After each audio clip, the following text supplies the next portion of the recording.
What if one of the most dangerous criminals in America wasn't powerful, wasn't intelligent, and wasn't even telling the truth? Henry Lee Lucas didn't become famous because of what he did. He became famous because of what he said. He confessed to hundreds of murders, and for years police believed him. This is the terrifying story of how lies, desperation, and a broken system created one of the darkest chapters in criminal history. Henry Lee Lucas was born into extreme abuse. His childhood was filled with neglect, violence, and instability. By the time he was a teenager, crime was normal.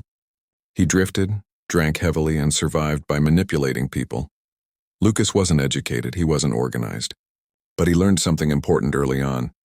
If you tell people what they want to hear, they'll stop asking questions. In the early 1980s, Lucas was arrested for murder in Texas. Instead of denying it, he started talking. At first, it was one confession, then another.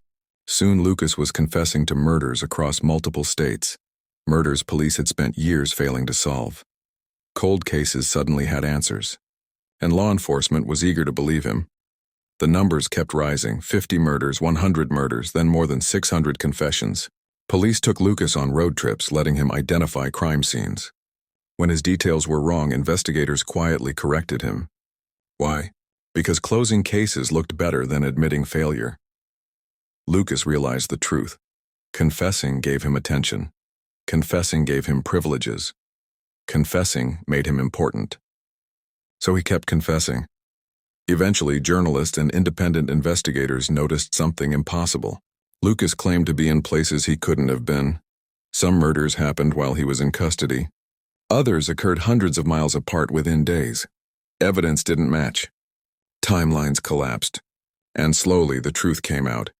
Many of Lucas' confessions were lies, and police helped make them believable. Henry Lee Lucas was a killer. That part is real. But how many people did he actually murder? No one knows. Some families were given false closure. Real killers may have walked free, and real victims may never get justice. Henry Lee Lucas died in prison in 2001. But his story isn't just about murder. It's about what happens when truth becomes less important than convenience. Because somewhere inside his lies are answers we may never find.